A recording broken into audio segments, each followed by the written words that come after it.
BNP chairperson Begum Khaleda জিয়ার মৃত্যুর সংবাদে এভারকেয়ার হাসপাতালে ভিড় করছেন দলের নেতাকর্মীরা। এভারকেয়ার হাসপাতালে এই মুহূর্তে আছেন সহকর্মী আমিনুল ইসলাম। সেখানকার পরিস্থিতি জানতে যুক্ত হচ্ছে তার সঙ্গে। আমিনুল ইসলাম, নিশ্চিতভাবেই সেখানে নেতাকর্মীদের ঢল, শোকাচ্ছন্ন তারা। এই মুহূর্তে কি পরিস্থিতি দেখতে পাচ্ছেন আমাদের জানাবেন। বেগম খালেদা জিয়া তিনি ইন্তেকাল করেছেন। তার মৃত্যুতে স্বাভাবিকভাবেই নেতাকর্মীদের মধ্যে শোক রয়েছেন। তিনবারের প্রধানমন্ত্রী, বাংলাদেশের রাজনীতিতে একটি গুরুত্বপূর্ণ অধ্যায় যিনি দখল করে আছেন, সেই বেগম খালেদা জিয়ার মৃত্যুতে দেখেছি অনেক মানুষ এখানে আসছেন, তারা শোক জানাচ্ছেন। ইতিমধ্যেই বেগম খালেদা জিয়ার মৃত্যুতে রাষ্ট্রীয় শোক ঘোষণা করা হয়েছে। সেখানে 3 দিনের শোক ঘোষণা করা হয়েছে, একদিন সরকারি ছুটি ঘোষণা করা হয়েছে। সেই বিষয়গুলো নিয়ে আমরা এখানে দেখেছি যে বিএনপির অনেক নেতাকর্মীরাও এসেছেন। তারা যারা দীর্ঘদিন বিএনপির রাজনীতির সাথে যুক্ত আছেন।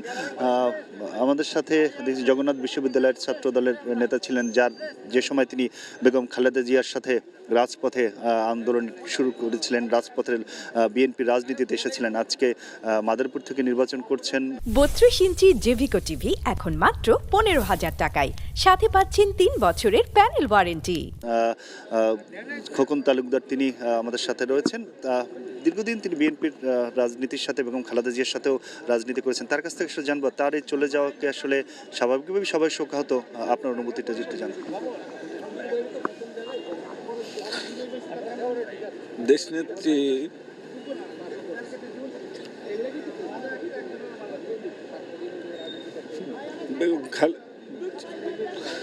বেগম খালেদা জিয়া চলে যাও মানে আমাদের অভিভাবক চলে যাও, আমাদের মা চলে যাও। আমরা এটা জানি না কিভাবে শোক আমরা সহ্য করতে পারবো। উনি আমাদের কেমন অভিভাবক ছিল, উনি বাংলাদেশের অভিভাবক ছিলেন, উনি আমাদের মা ছিলেন, অসুস্থ ছিলেন, তারপরেও আমরা মনে করতাম মা জীবিত আছেন। উনি চলে যাওয়া মানে আমাদেরকে অভিভাবকহীন করে রেখে যাওয়া। আমরা এটা কিভাবে জানি? আল্লাহ তাআলা যেন আমাদের সকল যারা আমরা কর্মী আছি, শহীদ যারা আদর্শের আছি, ওনার আদর্শের সাথে আমাদের যেন আল্লাহ তাআলা শরীক করে আমরা যেন চলার ক্ষমতা দেয়। এটা আল্লাহ রাব্বুল আলামিনের কাছে, আর আল্লাহ যেন ওনাকে জান্নাতবাসী করে, এটাই আমাদের চাওয়া। আনিসুর রহমান খোকন তালুকদার ছাত্র রাজনীতি যখন শুরু করেছিলেন তখন তার হাত ধরে, সে কারণে আসলে তাদের আবেগের জায়গা বেগম খালেদা জিয়া।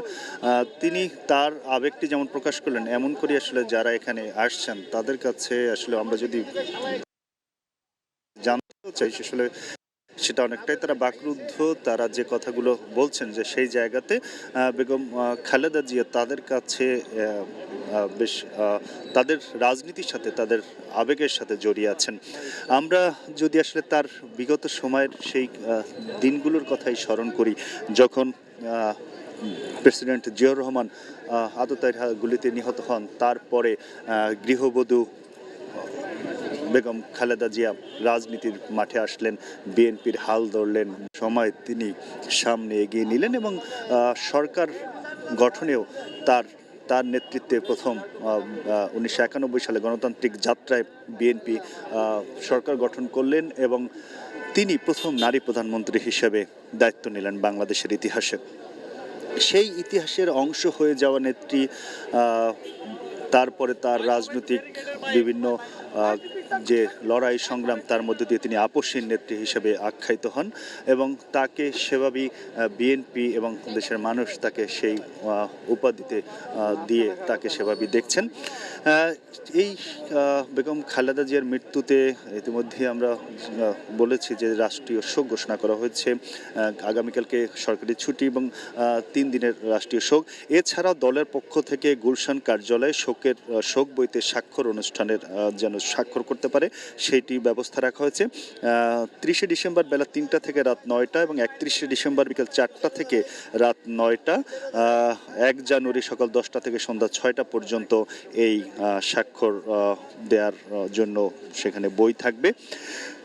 বেগম খালেদা জিয়া বাংলাদেশের রাজনীতির ইতিহাসে তিনি একটি অধ্যায় জুড়ে আছেন। এই হাসপাতালেও তাকে বেশ কিছুটা সময় কাটাতে হলো।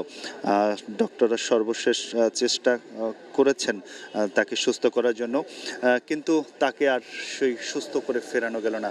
খালেদা খানম থেকে বাংলাদেশে রাজনীতিতে খালেদা জিয়া হয়ে ওঠা সেই মহিষী নারীর আজকে মৃত্যুবরণ করলেন, এবং সেই কারণে আসলে বাংলাদেশের রাজনীতির সব মিলে বলা চলে যে একটি তারা সেই শোকের ছায়ায় বিরাজ করছে।